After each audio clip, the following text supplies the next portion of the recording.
Welcome to the ITSM Practice Podcast.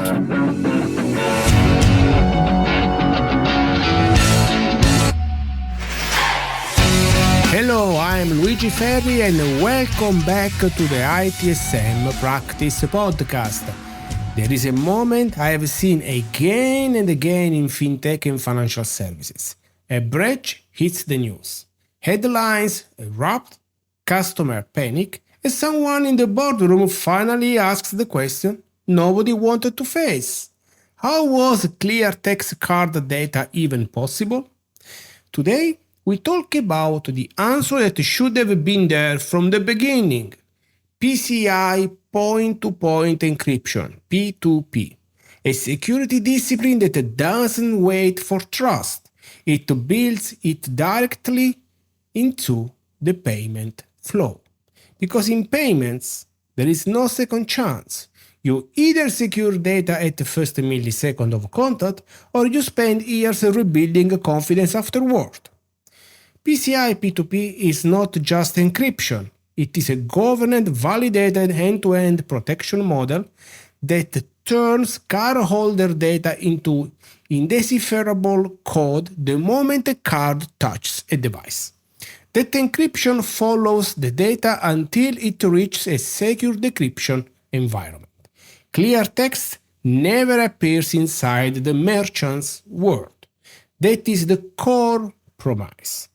A P2P solution combines approved point of interaction devices, hardened applications, controlled key operations, and a protected decryption environment, all audited and listed by the PCI Security Standards Council.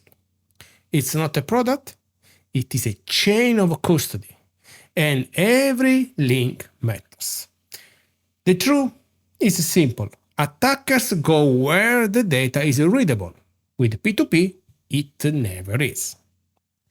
Europe has always treated payments as an ecosystem of risk. P2P fits that culture perfectly. It assumes that secure payment is not something you add later, don't know when. It's something you architect from day one.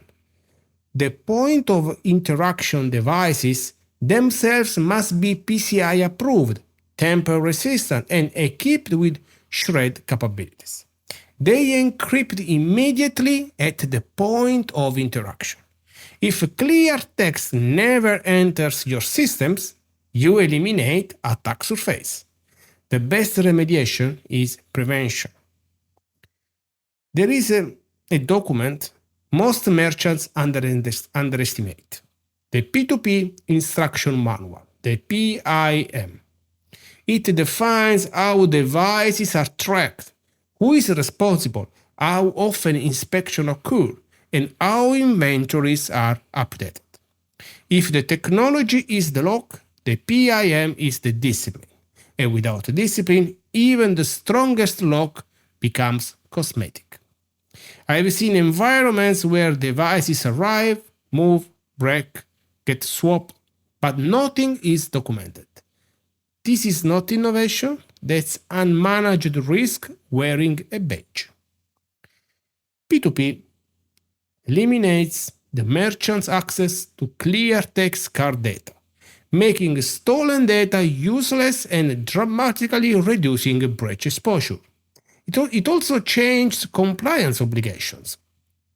Eligible merchants can use the simplified SAQ P2P hardware instead of a full PCI DSS assessment, a major operational relief. But the benefit is deeper. P2P creates a predictable security baseline. And predictability is everything when regulators, acquirers, and auditors arrive. How ITIL and P2P meet? Security only works when it integrates into service management. P2P forces a mature partnership with ITIL practices. Change enablement.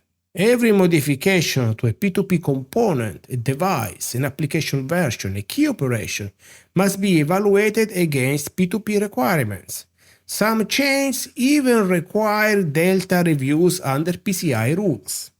In ITIL 4, the change authority must understand that one innocent configuration update can unintentionally break compliance. This is where agility meets reality. Another practice is risk management. Treated vulnerability assessments must explicitly include point of interaction devices, key management, the decryption environment, and every process around them.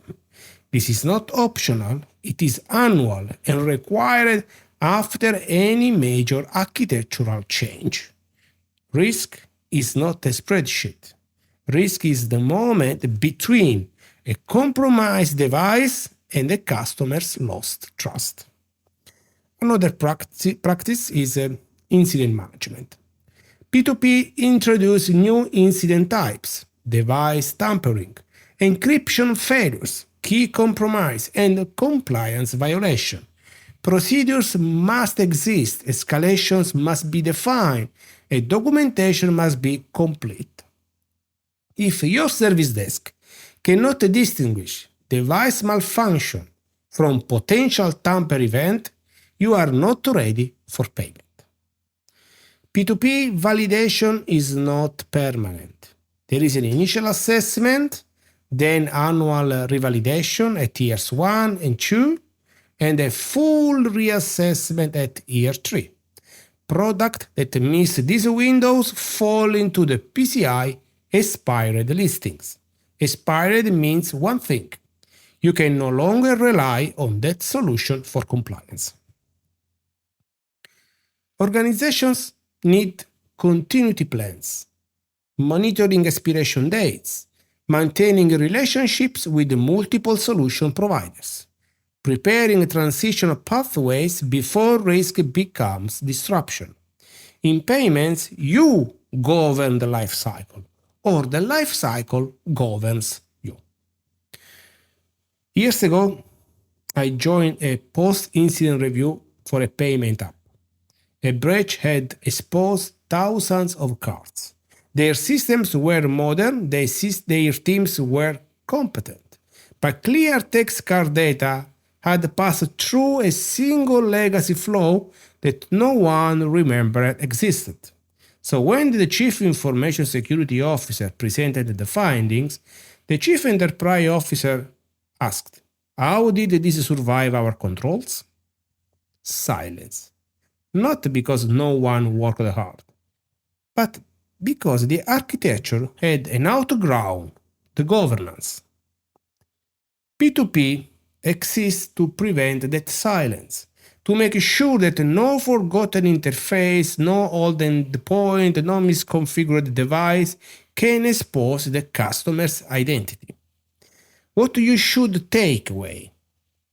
First, encrypt at the point of interaction or accept unnecessary risk.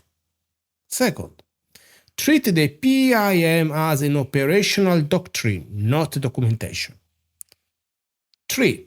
Integrate P2P into change, risk, and incident workflows with discipline. 4. Monitor validation cycles. Expiry is not administrative, it is essential. 5. Remember that security is not trust. Security is how you earn trust. So, payments are built on confidence. And confidence is built on evidence, not assumptions. PCI P2P is more than a standard. It is a promise that the data entrusted to us is protected from the very first millisecond. Chase clarity. Eliminate exposure. Secure the moment of truth. Thank you. I'm Luigi Ferri, and this was the ITSM Practice Podcast. Arrivederci.